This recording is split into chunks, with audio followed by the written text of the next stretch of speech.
Trump को राष्ट्रपति बनाने के लिए यहाँ पर हवन कर रहे थे, हमारे वाले वहां प्रचार कर रहे थे, हाउडी मोदी कर रहे थे, नमस्ते ट्रंप कर रहे थे। उनकी आज क्या हालत कर रहे हैं वो। लेकिन भारत पाकिस्तान के मामले में जिस तरीके से पाकिस्तान को प्रॉप अप करके वो भारत के साथ एक तरीके से इनडायरेक्टली बदला ले रहे हैं। अमेरिका के लिहाज से अगर हम बात करें तो वो पाकिस्तान उनके ज्यादा करीब है। भारत को एक तरीके से उन्होंने गैर जरूरी साबित कर दिया इस बयान से। भारत ने बेसिकली ये स्थिति खुद क्रिएट की है, मोदी जी की विदेश नीति। वो जिस तरीके देखिए ये स्थिति भारत ने नहीं क्रिएट की है, स्थिति मोदी जी ने क्रिएट की है। हम बिल्कुल मोदी जी की जो ऑप्टिक्स की नीति है ना कि हर चीज के अंदर मैं और मैं, उसमें देश के हित तो कहीं पीछे रह गए। और उनका जो 56 इंची सीना, वो जो विदेश में मार्केटिंग और दुनिया में डंका बजाने वाला जो खेल है, उस सारे को वर्ल्ड लीडर सब समझ चुके हैं। उनको ये पता है कि इस आदमी के अंदर सीरियसनेस नाम की कोई चीज नहीं है, बायलैटरल्स की कोई समझ नहीं है, डिप्लोमेसी का कुछ पता नहीं है, तो इसके साथ ही सब करो। आज भारत कहां फंसा पड़ा है? इतने बड़े 56 इंची प्रधानमंत्री के बाद आज भारत फंसा पड़ा है पाकिस्तान, बांग्लादेश, अफगानिस्तान, श्रीलंका, इससे बाहर नहीं निकल पा रहा है, मालदीव्स। तो इतना बड़ा देश, 144 करोड़ की आबादी, और फंसे कहां हुए आप? यहाँ पर। ये है भारत की वो जो विनाशकारी विदेश नीति जो 11 साल से पूरी दुनिया में संचालित की जा रही थी ऑप्टिक्स के, थिएटर्स के द्वारा, और मोदी के नारे और वो जो सरकारी खर्चे पर वो सारा, उसका ये परिणाम आज आपके सामने है। ये माइकल कुरिला है, अमेरिका के टॉप जनरल, ये क्या कह रहे हैं कि पाकिस्तान आतंकवादी कार्रवाई में यूएसए का शानदार सहयोगी रहा है और अफगान बॉर्डर वो सारी बातचीत। देखिए ट्रंप के परिवार की जो फर्म है वर्ल्ड लिबर्टी फाइनेंशियल, आपको पता है वो क्रिप्टो कॉइन का काम करते हैं, क्रिप्टो कॉइन का उनकी पूरी फैमिली डायरेक्टली पाकिस्तान की जो सरकार है उनके साथ वो ज्वाइंट वेंचर करने की, एक हिस्सेदारी करने की कोशिश कर रहे हैं पाकिस्तान क्रिप्टो काउंसिल के जरिए। मोदी जी क्या कह के आए कि पाकिस्तान को घर में घुस के मारेंगे? जो सेना घर में घुस के मार रही, एकाएक सीज फायर किसने किया, क्यों किया, किसके कहने से किया? इसका सवाल भारतीय एस्टेब्लिशमेंट इस सवाल का कोई जवाब नहीं दे। मोदी जी के 56 इंची सीने का भारत को क्या लाभ हुआ कि आज पाकिस्तान का आर्मी चीफ जो भारत के बारे में क्या कह रहा था वो आमने सामने नहीं आता कभी भी, वो मैसेजिंग के जरिए अपनी डिप्लोमेसी से बात। तो उन्होंने पाकिस्तान के मुनीर को बुला करके, वहां के जनरल माइकल कुरिला ने जिस तरीके से बात कह करके, और विदेश मंत्रालय ने भारत और पाकिस्तान का संघर्ष विराम करवाने का दावा करके भारत की पोजीशन को लगातार कमजोर किया है। और ट्रंप को कोई भी आदमी अनाड़ी कहता है, कुछ नहीं कहते रहे, एक्चुअल में वो बहुत शातिर व्यक्ति है। वो कहीं ना कहीं मोदी से किसी ऐसी बात का बदला ले रहे हैं जो उनको गवारा नहीं हुई, और वो बदला मोदी से ले रहे हैं, प्रभावित भारत हो रहा है। ट्रंप को राष्ट्रपति बनाने के लिए यहाँ पर हवन कर रहे थे। भारत में इस वक्त सबसे ज्यादा तकलीफ उन्हें ये है कि अमेरिका जो हमारा पापा हुआ करता था वो किस तरह पाकिस्तान के साथ मिल चुका है, किस तरह पाकिस्तान को हर जगह पर उसकी ना सिर्फ तारीफ कर रहा है बल्कि आर्मी चीफ को उसने अपनी नेशनल डे पर जो फौजी परेड है जो कि 250 जो कि कोई 250 साल की उनकी कोई एनिवर्सरी है, पता नहीं क्या है वो मना रहे हैं और नेशनल डे है उनका फौज का, उस परेड में क्यों आसिम मुनीर को गेस्ट के तौर पर बुलाया है? जबकि हम भारत इतना बड़ा मुल्क होकर नरेंद्र मोदी इतनी चापलूसी कर करके ट्रंप उसे क्यों नहीं बुलाया या हमारे आर्मी चीफ को नहीं बुलाया? लेकिन दूसरी तरफ वो ये कह रहे हैं कि ट्रंप का पाकिस्तान के साथ फायदा भी है, मफाद भी है, लेकिन भाई हम तुम्हें ये सब कुछ करने नहीं देंगे। तुम ही लोगों ने नरेंद्र मोदी को इतना सर पे चढ़ाया है, उसे विश्व गुरु और दुनिया का महान लीडर और पता नहीं क्या-क्या, यही लोग थे जो कहते थे। अब इन्हें तकलीफ पहुंच रही है कि पाकिस्तान किस तरह एक-एक करके भारत का वो जो चेहरे के ऊपर जो नकाब ओढ़ा हुआ था उसे नोच रहा है दुनिया भर के सामने। और सबसे अहम बात ये कि इस वक्त पाकिस्तान की फॉरेन पॉलिसी ने पाकिस्तान को उस मकाम पर ला खड़ा किया है कि वो शख्स जो कि साउथ एशिया का या पूरे साउथ का जो कमांड संभालता है वो शख्स पाकिस्तान की तारीफ कर रहा है। इवन कि ट्रंप जैसा शख्स जो कि किसी की तारीफ करने में हमेशा से कंजूस रहा है, वो पाकिस्तान की इतनी तारीफ कर रहा है, पाकिस्तान को बुला रहा है, सब कुछ कर रहा है।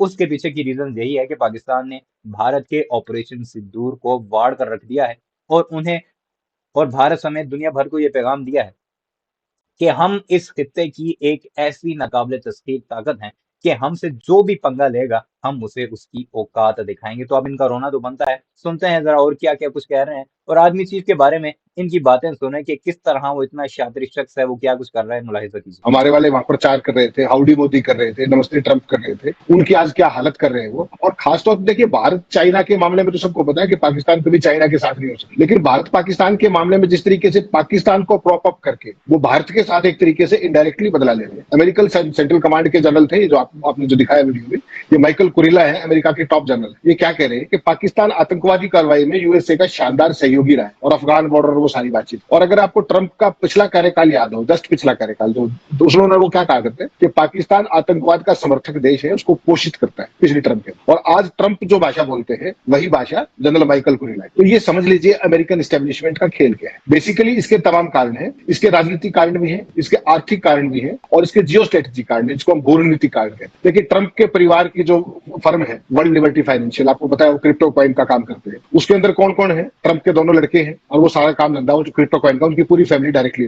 पाकिस्तान की जो सरकार है उनके साथ वो ज्वाइंट वेंचर करने की, एक हिस्सेदारी करने की कोशिश कर रहे हैं पाकिस्तान क्रिप्टो काउंसिल के जरिए। उसमें कौन कौन है? जो बेसिकली ट्रंप परिवार के एरिक ट्रंप है, डोनाल्ड ट्रंप जूनियर है, जेरेड कुशनर जो उनके दामाद है वो भी है, उनकी हिस्सेदारी। तो एक तरीके से ट्रंप के परिवार के साथ सीधे आर्थिक हित कहीं ना कहीं जोड़ लिया। ट्रंप एक विशुद्ध व्यापारी, उनको किसी चीज से कोई लेना नहीं, उनको केवल आर्थिक लाभ और मुनाफा और डील, इन तीन के चैंपियन। दूसरा, जो पाकिस्तान की स्ट्रेटेजिक लोकेशन है अमेरिकन डॉलर्स ने आतंकवाद के विरुद्ध संघर्ष के अंदर करोड़ों अरबों डॉलर हर साल मिलते थे, बीच में ट्रंप ने बंद किए थे, तो चाइना के करीब होते चले गए। तीन बड़े झटके भारत को एक तरीके से दिए। वैसी सूरत में जब सारी चीजों को डैमेज कंट्रोल करने की कहीं कोशिश की जा रही है, जेडी वेंस से मिलकर के सांसदों का प्रतिनिधिमंडल आया है, थरूर ने बड़े बड़े दावे किए हैं, और उनके भारत लौटते ही अमेरिका ने किस तरीके से, और उनके वहां अमेरिका में वेंस से मिलने के बाद भी ट्रंप ने 2 बार फिर वही बात की कि भारत पाकिस्तान का सीज फायर मैंने कराया। ये बहुत इंपॉर्टेंट बात है कि जेडी वेंस जो है, जो कि वाइस प्रेसिडेंट है अमेरिका का, उसके साथ शशि थरूर और जो बाकी इंडिया के जो लीडर्स मिले थे, जो अपोजिशन और हुकूमत के मिलकर गया था एक वक्त की सूरत में, उनके भारत पहुंचने से और उस मुलाकात के बाद 2 दफा ट्रंप ये कह चुका है कि मैंने हाँ जी जंग रुकवाई है, पाकिस्तानी बहुत अच्छे हैं, बड़ी ट्रेड करूंगा मैं उनके साथ, मैन्युफैक्चरर है वगैरह वगैरह।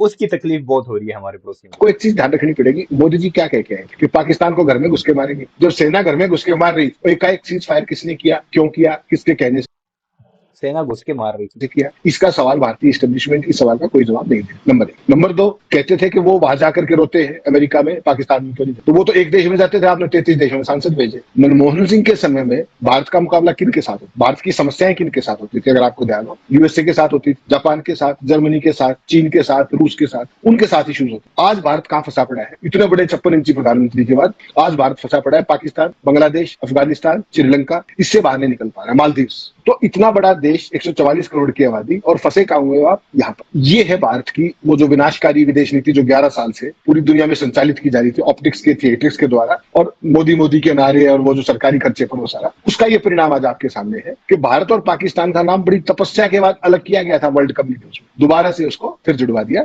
और फिर भी इनको अभी भी समझ में नहीं आ रहा, अभी भी अमेरिका को किसी भी मुद्दे पर नहीं घेर रही मोदी सरकार, ना कोई जवाब दे रही है। ये सबसे खतरनाक। ये जो बयान है सर, क्या वो ये नहीं दिखाता है कि पाकिस्तान के लिए अमेरिका के लिहाज से अगर हम बात करें तो वो पाकिस्तान उनके ज्यादा करीब है? भारत को एक तरीके से उन्होंने गैर जरूरी साबित कर दिया इस बयान से।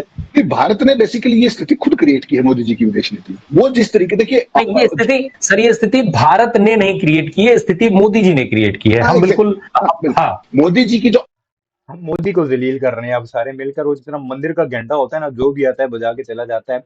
हर एक शख्स इस वक्त भारत में नरेंद्र मोदी के ऊपर पल पड़ा है। शायद नरेंद्र मोदी की अपनी भी गलतियां हैं, विश्व गुरु गुरु और 56 इंच का सीना जितना गाय का सीना भी नहीं होता। ऑप्टिक्स की नीति है ना कि हर चीज के अंदर मैं और मैं, उसमें देश के हित तो कहीं पीछे रह गए, और उनका जो 56 इंची सीना और वो जो विदेश में मार्केटिंग और दुनिया में डंका बजाने वाला जो खेल है, उस सारे को वर्ल्ड लीडर सब समझ चुके हैं। उनको ये पता है कि इस आदमी के भी अंदर सीरियसनेस नाम की कोई चीज नहीं है, बायलेटरल्स की इसको कोई समझ नहीं है, डिप्लोमेसी का कुछ पता नहीं है, तो इसके साथ यही सब करो। पुतिन के पास जाएंगे तो अमेरिका में रशिया, उसमें रशिया के अंदर मास्को जाने की बजाय किसी और स्टेट के अंदर चले जाएंगे, कहीं और पिक्चर स्केच उस पर जाकर के फोटोबाजी होगी। तो बेसिकली वो सब समझ गए, इनकी फाल्ट लाइन्स को वो सब समझ गए हैं, और उन्होंने बेसिकली, वो लोग प्रोफेशनल लोग, वो हर एक वर्ल्ड लीडर, और इनको तो 11 साल हो गया, उसकी अच्छाई को भी तुरंत पकड़ लेते हैं और उसकी कमियों को भी तुरंत पकड़ी, और कमियों के ऊपर वो फिर खेलना शुरू। उनको ये पता था कि देखिए चाइना के साथ उनको बीच में आने की जरूरत नहीं, लेकिन हल्का सा पाकिस्तान को थपकी देते ही, जो संभव नहीं हो पाएगा, लेकिन पाकिस्तान के लिए विन विन सिचुएशन है कि वहां से जो मिल जाए। अभी आपने देखा वर्ल्ड बैंक से $40 बिलियन का 10 साल में कर्ज मिल जाएगा, IMF से मिल जाएगा, तो वो ट्रंप के एक्टिव सहयोग के बिना थोड़ी मिल रहा है। और ये सारे का सारा खेल ऑपरेशन सिंदूर के दौरान और उसके बाद मिला है, जो जितना भी उनको फाइनेंस मिला है, वो नहीं मिलता तो पाकिस्तान तो बैंकक्रप्ट स्टेट हो गया था। ये जिनका जो ऑपरेशन से दूर था ना, ये इसने पाकिस्तान के लिए वो ब्लेसिंग इन डिसगाइज नहीं होता, वो जो मुहावरा है, कुब्बे को लात लगी तो सीधा हो गया। एग्जैक्ट वही हुआ है पाकिस्तान के साथ। इकोनॉमी हमारी बर्बाद थी, इन्होंने ऑपरेशन से दूर करके उसे और खराब करने की कोशिश की, लेकिन हमें ऐसी लात लगी कि हम सीधे होकर खड़े हो गए, और दुनिया में हमारा ऐसा डंका बजा कि अब वर्ल्ड बैंक हो, IMF हो, एशियन डेवलपमेंट बैंक हो, IMF, ये सारे जो है ये पाकिस्तान की तरफ खुद ही दौड़े चले आ रहे हैं। तो भारत सरकार ना केवल म्यूचुअल उसमें वो एक तरीके से फेल हुई है, बल्कि इंटरनेशनल मॉनिटरी ऑर्गेनाइजेशन जो भी है, चाहे वो वर्ल्ड बैंक है, चाहे IMF है, मोदी जी के 56 इंची सीने का भारत को क्या लाभ हुआ कि आज पाकिस्तान का आर्मी चीफ जो भारत के बारे में क्या कह रहा था वो आमने सामने नहीं आता, कभी वो मैसेजिंग के जरिए अपनी डिप्लोमेसी चलाता। तो उन्होंने पाकिस्तान के मुनीर को बुला करके, वहां के जनरल माइकल कुरिला ने जिस तरीके से बात कह करके, और विदेश मंत्रालय ने भारत और पाकिस्तान का संघर्ष विराम करवाने का दावा करके भारत की पोजीशन को लगातार कमजोर किया है। और रही सही कसर ट्रंप ने तब पूरी कर दी थी जब 12 दावे नहीं किए, जब उन्होंने भारत का जो कश्मीर का विवाद है POK का, उसको 1000 साल पुराना बता दिया, जबकि दोनों देश को अलग हुए 78 साल हुए। तो वो भी एक खास तरीके की एक नैरेटिव बनाने की बात है, भारत पे दबाव बनाने की बात है, और वर्ल्ड कम्युनिटी में जो हमारी पोजीशन है POK को, उस पर कहीं ना कहीं कमजोर करने की बात। और ट्रंप को कोई भी आदमी अनाड़ी कहता रहे, कुछ भी कहते रहे, एक्चुअल में वो बहुत शातिर व्यक्ति है। वो कहीं ना कहीं मोदी से किसी ऐसी बात का बदला ले रहे हैं जो उनको गवारा नहीं गुजरा, और वो बदला मोदी से ले रहे हैं, प्रभावित भारत हो रहा है। लेकिन इसको कोई आदमी समझ नहीं रहा है। बीजेपी और RSS का